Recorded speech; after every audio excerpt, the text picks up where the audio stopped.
ভারতের ট্রান্সশিপমেন্ট বাতিলে বাংলাদেশের রপ্তানি কমবে না, বরং সক্ষমতা বাড়িয়ে খরচ কমানোর ঘোষণা দিয়েছেন বাণিজ্য উপদেষ্টা শেখ বশির উদ্দিন। সকালে রাজধানীতে দুদিনের আন্তর্জাতিক প্রদর্শনী মিট বাংলাদেশ এক্সপোজিশনের উদ্বোধনী অনুষ্ঠানে তিনি একথা বলেন।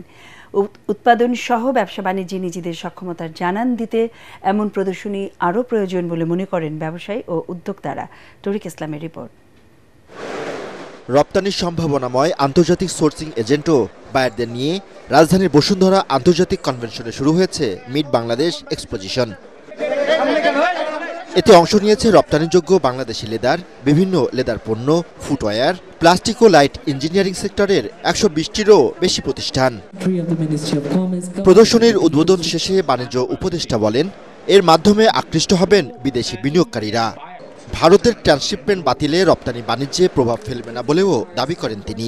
কস্ট কমানোর জন্য যে নিয়ামকগুলো আছে, প্রত্যেকটা নিয়ামক আমরা চিহ্নিত করেছি এবং একটা একটা করে সপ্তাহ দুয়েকের মধ্যে আমরা পূর্বের যে খরচ ছিল ইনশাল্লাহ সেই খরচ বা তার থেকে কমে আমরা এই কাজটা করতে পারবো। তো আমাদের এক্সপোর্টের প্রতিযোগিতার সক্ষমতা আরও বাড়বে।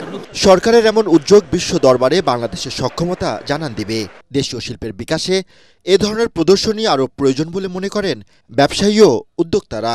সরকার যদি আমাদেরকে আরও সহজ করে তাহলে কিন্তু আমার ক্ষুদ্র ব্যবসায়ীরা ভালো করে, small investor the backbone of the country, তাদেরকে গ্রো করলে তাদের থেকে কিন্তু আমরা অনেক কিছু পেতে পারি, কিন্তু তাদেরকে সেইভাবে ইম্পর্টেন্স দেওয়া হয় না বা তাদেরকে প্রমোট করা হয় না। আমরা সবাই যদি এগিয়ে আসি তাহলে ইনশাল্লাহ আমাদের দেশ আরও আগে যাবে। আমাদের প্রত্যেকটা প্রোডাক্ট এক্সপোর্ট ওরিয়েন্টেড। আমরা প্রত্যেকটা প্রোডাক্ট আমাদের মূল টার্গেটই হচ্ছে দেশের চাহিদা মিটিয়ে, দেশের অর্থকে সাশ্রয় করে আমদানিটা নির্ভরতা কমিয়ে বরং আমরা আরও রপ্তানি করব। আমরা বিভিন্ন ম্যানুফ্যাকচারিং করি, অটো পার্টস, তারপর সাইকেলিং, বিভিন্ন রিম। আপনি দেখতে পাচ্ছেন যে আমরা এগুলো সবই আমাদের নিজস্ব ডাইমেকার দিয়ে আমরা ম্যানুফ্যাকচারিং করে থাকি। তো it's a huge for us.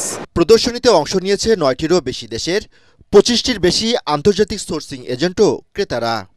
তরিক Islam, ATN Bangla, Dhaka.